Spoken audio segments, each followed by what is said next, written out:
With each note, her voice trembled between pain and hope, until a silent gaze in the middle of the crowd changed everything. When violence tried to silence her, an unexpected gesture broke destiny. Subscribe to the channel and feel how two worlds meet in an impossible love. Sorrowful's tavern buzzed with harsh voices and uncontrolled laughter on Thursday nights. That's when the henchmen from Golden Ox Farm received their payments and came down to the small São Sebastião do Agreste, a town lost in the backlands of Pernambuco, to spend on cachaça, gambling, and disrespect. The cigarette smoke formed a constant fog that mixed with the heat of the sertão, creating a suffocating environment. In the corner of the improvised hall, behind an old borrowed guitar and a microphone that crackled with every loud word, Mariana sang. Her 19 years carried the experience of someone who had known the harshness of the world from an early age. She sang little tunes, Bayo and Zote, with a voice that seemed to have been borrowed from some angel exiled in the backlands. She wasn't there by choice. Sorrowful, the tavern owner, had made a deal with her stepfather after her mother's death. In exchange for food and a small room in the back, she would be a waitress and the attraction for the nights. Her girl with that voice can tame even a jaguar, he would tell customers, with a smile that revealed more greed than admiration. Mariana served tables, dodged bold hands, and when she couldn't, she swallowed her tears. Her body was treated as an extension of the establishment, something men thought they had the right to comment on, evaluate, and touch. Smiling was an obligation, complaining forbidden. The night was her sentence, and only when she sang for brief moments did she feel free. Outside, leaning against a huazeiro tree, Cauã watched. He was a young Guarani who had arrived in the region with a small group of indigenous artisans, selling clay pieces and seed necklaces at regional fairs. His village was kilometers away, in the last piece of preserved forest that resisted the advance of large estates. Cauã shouldn't have been there. The elders had warned that the town wasn't safe for Indians, as they pejoratively called his people. But passing by the tavern 3 nights ago, he heard a voice that made him stop. It wasn't just the melody or the lyrics, it was something deeper, a vibration that spoke of contained pain and resistance. He knew that kind of singing. It was like his grandmother's on the nights when she remembered the relatives lost when they were expelled from their ancestral lands. Since then, he returned every night, just to listen, without courage to enter. In the village, he was respected as a skilled artisan and knowledgeable about medicinal herbs, but here he knew he would be just another Indian to be humiliated. His gaze never left Mariana's figure, not with desire but with a kind of silent recognition. On that particularly hot January night, the inevitable happened. Mariana was singing Asa Branca when Tonico, the farm's foreman and trusted man of the feared Colonel Brito, violently pulled her by the arm. "Enough singing, now come sit here." Everyone laughed. Everyone except her, who tried to free herself with a sudden movement. "Leave me alone, Tonico. I'm working." The response came in the form of a slap that echoed louder than the interrupted music. The hall fell silent for a second, before nervous laughter began to emerge. That's when the wooden door creaked and all eyes turned to the figure who entered. Cauã crossed the space with firm but calm steps. He wasn't tall or stocky, but there was something about his posture that commanded presence.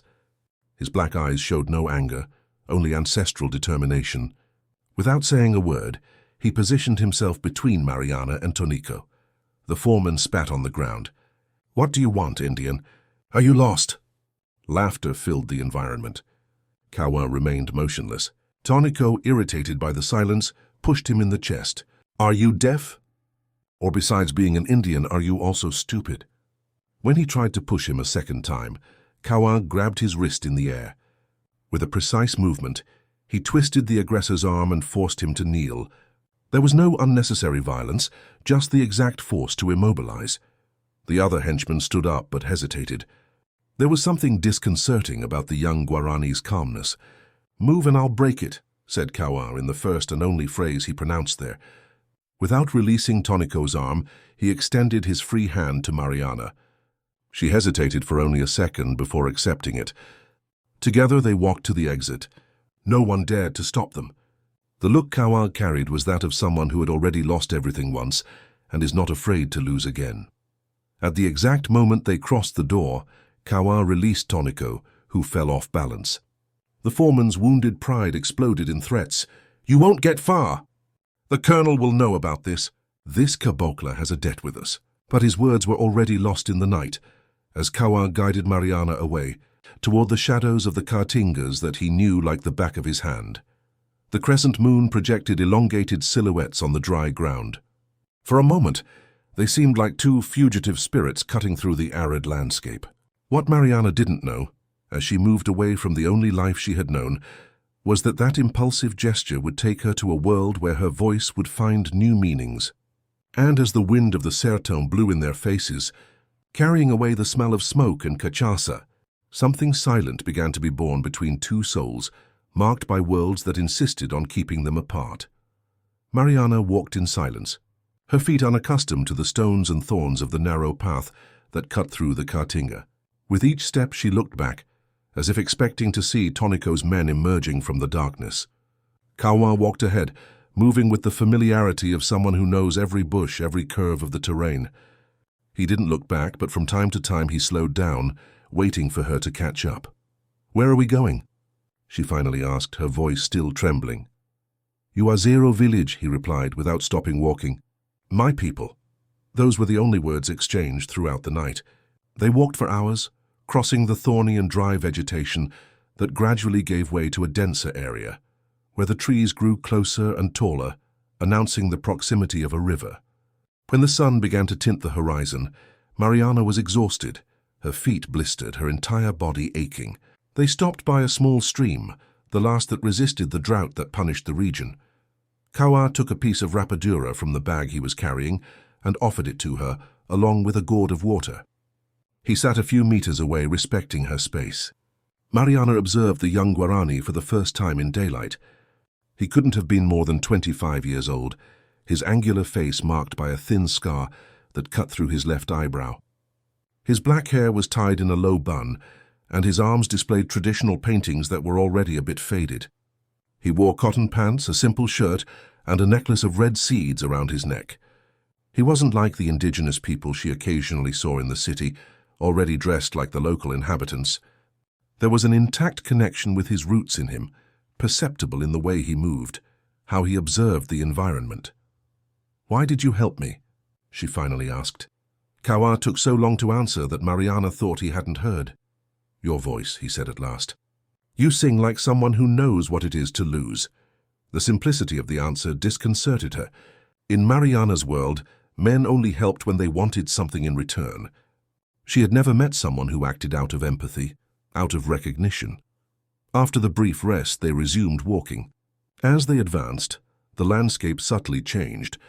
The vegetation became greener, more alive, protected by the microclimate created by the permanent river that ran hidden among the rocky formations. In the late afternoon, they arrived at Juazeiro village. It wasn't as Mariana had imagined.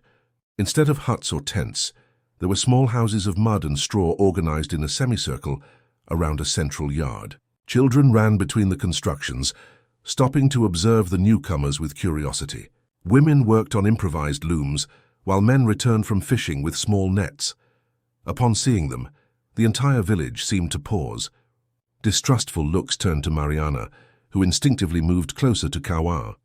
An elderly lady with white hair and a face marked by deep wrinkles approached. She wore a simple cotton dress and a necklace of blue beads that shone against her dark skin. "Dona Irachema," said Kawa, slightly bowing his head in a sign of respect. He spoke a few words in Guarani that Mariana didn't understand. The old woman studied Mariana with eyes that seemed to see beyond appearance, beyond the present. "The singer from the tavern," she said in perfect Portuguese, surprising Mariana. "You have sad eyes for someone so young." There was no hostility in her voice, just an observation. Dona Irachema made a gesture for them to follow her. As they walked through the center of the village, Mariana felt the looks on her. They weren't looks of desire or judgment as she was used to, but of genuine curiosity. A girl of approximately 5 years ran up to them, stopping in front of Mariana with eyes wide with fascination. She had one arm covered with burn scars, but that didn't seem to affect her agility or joy. "Jurema, come back here," called a younger woman. But the little girl remained, staring fixedly at the simple necklace Mariana wore, a wooden cross that had belonged to her mother. "Pretty," said little Jurema, pointing to the necklace. Kawa said something in Guarani and the girl smiled before running back to join the other children. "Jurema lost her parents in the fire that the farmers set in the old village," explained Donna Irachema, noticing Mariana's look. "The entire community raises her now. She never cries." At Donna Irachema's house, the largest in the village, they were received with a hot broth of manioc and fish. Mariana ate in silence, observing the interaction between Kawa and the old woman. They spoke alternately in Guarani and Portuguese, clearly discussing her presence there. "Tonico won't give up," said Kawa at one point. To his pride was hurt. "And Colonel Brito considers everything in that town his property, including the people," added Donna Irachema, looking at Mariana. "How long did you work in that tavern, girl?" 3 years, replied Mariana, finding her voice. "Since my mother died and my stepfather sold me to Seuzeka in exchange for forgiving some gambling debts." The rawness of her story didn't seem to shock Donna Irachema, who just nodded, as if confirming something she already knew. "And now, what do you want to do?" It was a simple question, but it caught Mariana off guard. No one had ever asked what she wanted. I don't know," she admitted. "I have nowhere to go." Donna Irachema exchanged a look with Kawa before turning back to Mariana. "You can stay here until you decide, but you need to respect our customs and help with the tasks. No one here lives without contributing." That night, Mariana slept on a mat spread in a corner of Donna Irachema's house. Despite the extreme fatigue, she took a long time to fall asleep. The sounds of the village were different from anything she knew. The croaking of frogs, the night song of birds, the constant murmur of the nearby river. From far away came the sound of soft drums and voices, intoning songs in a language she did not understand. She thought about escaping, about trying to return to the city. But for what? To be Tonico's and the others' object again? To feel the slap on her face and the humiliation again? Here at least she had been treated like a person. She fell asleep with these thoughts, not knowing that, kilometers away, Tonico was gathering armed men, promising a reward to whoever brought back the singer and the bold caboclo who stole her. The next morning, she woke up to Jurema's gentle touch on her shoulder. The girl smiled, her eyes shining with excitement. In her small hand, marked by scars, she held a mandakaru flower, white and delicate, which she offered to Mariana without words. It was the first disinterested gift she had received in years, and as she followed the child outside, to the day that was dawning in the village, Mariana felt something she had not experienced for a long time, the possibility of a different tomorrow. The days at Huazero village succeeded one another, each bringing small discoveries for Mariana. She learned to weave straw to make mats with the older women. She helped in the community kitchen, peeling manioc and seasoning the fish with herbs she had never known before. At first, she was observed with distrust, especially by the young women, but her quiet way and her willingness to work gradually melted the resistance. Little Jurema followed her like a shadow, fascinated by Mariana's wavy hair, so different from the straight hair of the village children. Sometimes she would sit behind her during meals and try to braid her hair, with fingers still clumsy due to age and scars. Mariana allowed it, feeling a maternal affection she had never experienced. Kawa maintained a respectful distance. He spent his days working with the other men, fishing in the river or producing crafts to sell at fairs in neighboring towns. But Mariana noticed his discreet looks, the way he always made sure she was okay. Sometimes he would leave fresh fruits near where she slept, without saying a word.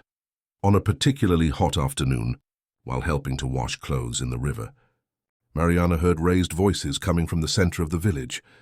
She approached cautiously and saw Gyro, one of the youngest men in the village, arguing heatedly with Kawa.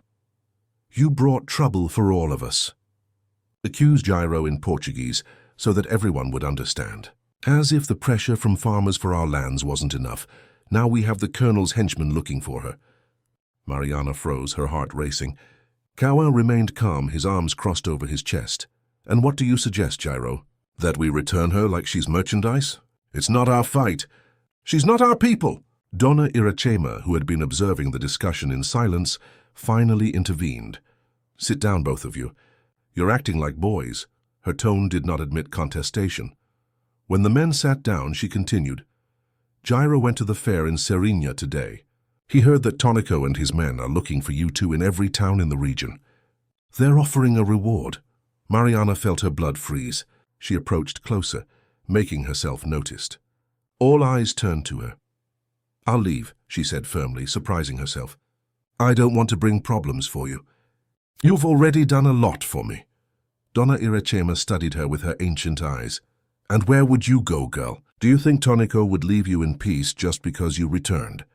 He wants to make an example, show that nobody defies Colonel Brito's power. Maybe I could go to Recife or Salvador, began Mariana, but her voice betrayed the uncertainty. She had never left that region. She had no money, no documents. That's talk for later, interrupted Donna Irachema. Now we have to decide how to protect the village. Gyro, tell us what else you heard. The young indigenous man seemed uncomfortable. They know she's with people from our village. They don't know exactly where we are, but they're looking. As there's something else, he hesitated, looking at Mariana. Colonel Brito is furious. He says he's going to teach a lesson to whoever shelters his property. He gave a deadline of 1 week for her to be returned. After that, he said he'll send men to visit us. The silence that followed was heavy as stone. Everyone knew what a visit from the colonel's men meant. Fires, destruction, violence. They had been through it before when they were forced to leave their original lands. I can't let that happen, said Mariana, her voice choked. Not because of me. Kawa, who had remained silent, finally spoke. The decision is not just yours. It's also ours, and mine. His eyes met Mariana's, and something silent and intense passed between them. We need time to think, declared Donna Irachema, ending the discussion. Tomorrow at the council we'll decide. That night Mariana couldn't sleep. She left Donna Irachema's house and walked to the riverbank, where she sat on a smooth stone. The moon reflected on the running water, creating dancing shadows. It was there that Kawa found her an hour later. He said nothing, just sat beside her, respecting the silence. Why did you risk so much for me? She finally asked. You didn't even know me. Kawa looked at the water before answering. I knew your pain. I heard it in your voice. He paused, looking for the right words. When I was a child, I saw our old village burned by men like Tonico. My father tried to resist. He was tied to a tree and beaten until he couldn't get up anymore. He never got up again. Mariana felt tears in her eyes. Not for his words, but for the calmness with which he said them. As if he had made peace with a pain that would never leave him. I'm sorry, she murmured. I didn't want to bring that violence back to you. The violence never left, he replied simply. We just pretend it's distant when it doesn't directly affect us. They remained in silence for a few minutes, the sound of the water filling the space between them. Could you sing for me? Kawa suddenly asked. Like you sang in that tavern? The question caught Mariana by surprise. Since arriving at the village, she hadn't sung. It was as if that part of her had been left behind, along with the humiliation and fear. I don't know if I can, she admitted. There I sang because I was forced to. Here you can sing because you want to, he said. If you want to, she hesitated. Then slowly, she began to intone a lullaby that her mother used to sing when she was little. Her voice, at first hesitant, gained strength, floating over the river like a living being of its own. She sang about longing, about hope, about a tomorrow that could be different. When she finished, she realized they were no longer alone. Several people from the village had silently approached, attracted by her voice. Among them Jurema, who looked at her with eyes wide with admiration. Donna Irachema was there too, and there was something new in her look. A kind of recognition. Tomorrow is the full moon night, said the old woman. Night of songs to thank the earth and the ancestors. You will sing with us. It wasn't a request, but it wasn't an order either. It was an invitation, a recognition. That night, as she returned to her straw bed, Mariana realized that for the first time in a long time, she didn't feel alone. And it was with that thought that she fell asleep, not knowing that the decision she would make in the coming days would change not only her destiny, but that of the entire village. Kawa stayed longer by the river after everyone had withdrawn. He took a piece of wet clay from the bank and began to mold it between his fingers, giving shape to a small bird. It was a gift he had since childhood, the ability to see forms in raw matter. As he worked, he thought of Gyro's words, of the threat that hung over them. He knew the situation was more serious than he had let on to Mariana. Colonel Brito was not a man of empty threats. If he said he would come, he would come. And he would bring destruction. He thought of Jurema, of the other children, of the elderly, who wouldn't be able to flee if there was another attack like the one that had destroyed the previous village. He thought of Mariana, of how her presence had brought something new to the community. Not just her voice, but her look of someone who knows suffering and still chooses kindness. When he finished the small clay bird, he left it drying on the stone. It would be his gift to her, regardless of what tomorrow might bring. In the distance, a hawk let out a sharp cry, as if announcing that the time for decisions was running out. The day dawned with a palpable tension in Huazero village. The council was convened for the late afternoon, and everyone knew that important decisions would be made. Mariana spent the day helping to harvest medicinal herbs with the older women. She kept silent, absorbing the knowledge they shared, the names of the plants, their uses, the stories they carried. At one point, she found the small clay bird left by Kawa, already dried by the morning sun. She kept it close to her chest, like a talisman. When the sun began to set, tinting the sky orange and red, the members of the council gathered under the large central tree. They were the elders of the village, led by Donna Irachema, plus Kawa and 2 other young warriors, including the distrustful Gyro. Mariana was called to join them, which caused surprise in some. She is part of this. She must be present, declared Donna Irachema with authority. The discussion was long and heated. Some argued that they should prepare the village to resist a possible attack. Others suggested that they temporarily move further away, to the territory of an allied village. Gyro, still distrustful, insisted that handing over Mariana would be the only way to ensure everyone's safety. She's not one of us. Why should we risk our lives, the lives of our children, for her? He questioned. What if it was your sister? Or your daughter? Retorted Kawa, his voice firm. Would you hand her over to save your own skin? Jurema, who was playing nearby with other children, approached Mariana and held her hand as if sensing her discomfort. The scars on her small arm seemed more evident under the orange light of the evening. When Jurema was rescued from the fire that killed her parents, was she one of us? Asked Donna Iracema, pointing to the girl. She was just a mixed-race child, the daughter of a Guarani mother who had left to live in the city. We could have left her. It would have been safer. The silence that followed was heavy. Gyro lowered his eyes, unable to face the old woman's gaze. I didn't come to cause division, Mariana finally said, her voice stronger than she expected, nor to bring danger. But I also don't want to go back to being anyone's property. She stood up, still holding Jurema's hand. I have an idea, but I'll need all of your help. The next morning, Gyro left for Serena, the nearest town. He carried a message. The singer wished to meet with Colonel Brito on neutral ground in the town's church in 3 days. She would come accompanied by only one representative from the village. No weapons, no tricks, just to talk. During the following days, the entire village mobilized. The women prepared natural dyes and braided small amulets. The men rehearsed precise, coordinated movements. The children were instructed on what to do if the plan failed. Mariana and Kawa spent hours talking in low voices, planning every detail. At night, she sang with the women around the fire, learning their ancestral songs, teaching her own. Her voice, previously shaped by pain and obligation, now found new tones, new colors. On the eve of the scheduled meeting, Kawa took her to a secluded clearing, where the full moon illuminated a small circle of stones. Sacred place, he explained, where we connect with those who came before and those who will come after. There he painted her face with the traditional colors of his tribe, red and black lines that symbolized courage and protection. It's not just paint, he said as he worked with precise fingers. It's armor. It's a promise. When he finished, he gave her a necklace made of red seeds, identical to the one he himself wore, so that the spirits know you are one of us now. Mariana accepted the gift with tears in her eyes. They weren't tears of fear or sadness, but of belonging, of recognition. That night, she slept with the small clay bird and the seed necklace close to her chest.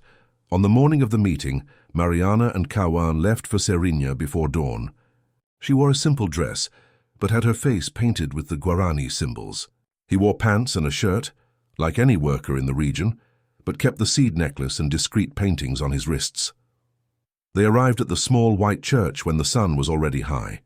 The place was empty, except for Father Antonio, an elderly gentleman who already knew the Guarani and sympathized with their cause.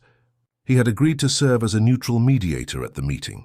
"They have already arrived," informed the priest as soon as they entered. "The colonel is impatient." Mariana breathed deeply, touching the seed necklace for courage.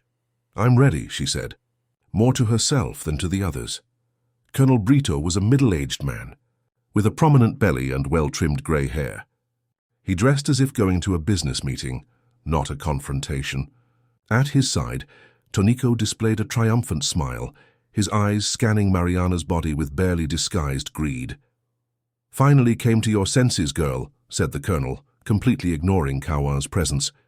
"Let's end this farce and return to the city. Seozeka needs help at the tavern." "I didn't come to return," replied Mariana with a firm voice. "I came to propose a deal." The colonel frowned, irritated by the audacity. "A deal? You think you're in a position to negotiate? You are Seozeka's property who works for me. You have nothing to offer."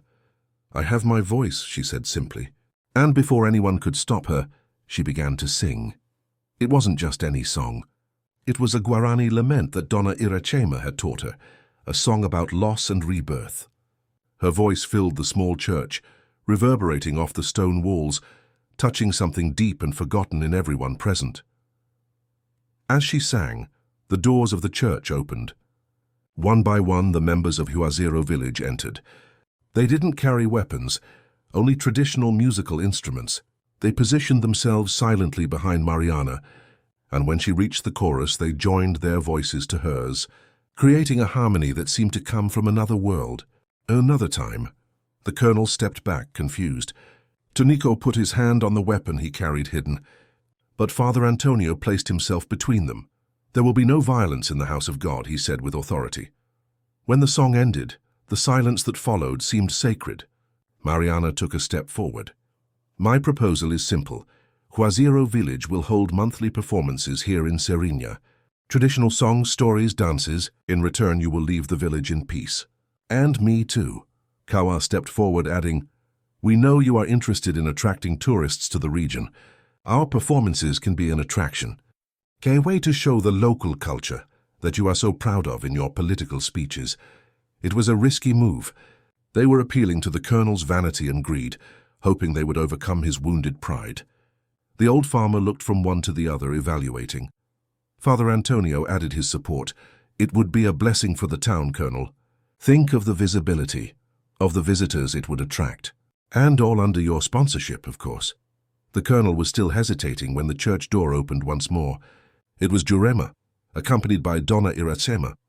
The girl carried a small clay sculpture, Kawa's work, a bird in full flight painted with vibrant colors. She approached the colonel without fear and extended the gift. "For you," she said in her childish voice. "It's a great kiskadi. It sings beautifully like Mariana." The unexpected gesture of the child, with her arm marked by scars exposed, seemed to disconcert the colonel. For an instant, something human crossed his usually cold eyes. He looked at the sculpture in his hands, then at the girl, at Mariana, at the Guarani gathered in silence. Finally at Father Antonio, who watched him expectantly. "First Sunday of each month," he said at last. "Here at the church. If you don't show up or if you try any funny business, I'll end your village." He turned to leave, but stopped at the door. "And you, girl, you're free from your debt with Seozeka. But if you step in my town except for these performances, I won't answer for myself." It was the closest to a victory they could hope for. When the colonel and Tonico left, the tension in the church gave way to cautious relief. No one celebrated openly. They knew it wasn't the end of the conflict, just a fragile truce. But it was a beginning. On the way back to the village, walking under the relentless sun of the Sertão, Mariana held Jurema's hand on one side and Kawa's on the other. They didn't talk about the future, about what they would build together. It wasn't necessary. The path would be made by walking. 6 months later, the first rain after the long drought fell on Juazeiro village. The big drops washed the central yard, filled the river, made flowers bloom that seemed impossible in the previously dried land. That night, under the rain that continued to fall, Mariana sang with Kawa by her side. She no longer sang alone nor out of obligation. her voice mixed with others, sometimes leading, sometimes accompanying. The monthly performances at the church in Serinya had become an anticipated event in the region. People came from far away to hear the traditional Guarani songs and the Brazilian tunes interpreted by Mariana. The money raised from donations helped maintain the village and finance the school they were beginning to build. Jurema, now practically Mariana and Kawa's daughter, had become the unofficial translator between the two worlds. With her natural innocence and curiosity, she asked questions that adults wouldn't dare, creating bridges where there had been walls before. The girl was now sleeping, exhausted after a day of playing in the long-awaited rain. Around her neck, a necklace with blue beads and a small painted clay bird, a gift from her new parents. Kawa embraced Mariana from behind, both watching the rain fall. "Happy?" he asked in her ear. She smiled, leaning back against him. She didn't need to answer. Her answer was in the voice that now intoned songs of choice, not obligation, in the way her body no longer shrank from the touch of someone she loved, in the look that no longer sought escape routes, but possibilities of permanence. On the other side of the village, Donna Irachema observed the couple with a serene smile. She knew that the challenges had not ended. The colonel was still a threat. The drought would eventually return. The prejudices of the town would not disappear overnight. But something had fundamentally changed. Hers bridge had been built. Hill's story had been rewritten. And as the rain continued to fall, washing the earth and renewing promises, the old woman thanked the ancestors for the path that opened ahead, a path where silenced voices sang again, and broken hearts learned to love again. If you were moved by Mariana and Kawa's journey, don't forget to subscribe to the channel for more stories that show how love and respect can build bridges between different worlds. Leave your like and share in the comments which moment touched your heart the most. Was it when Jurema offered the flower to Mariana? When Kawa saved her from the tavern?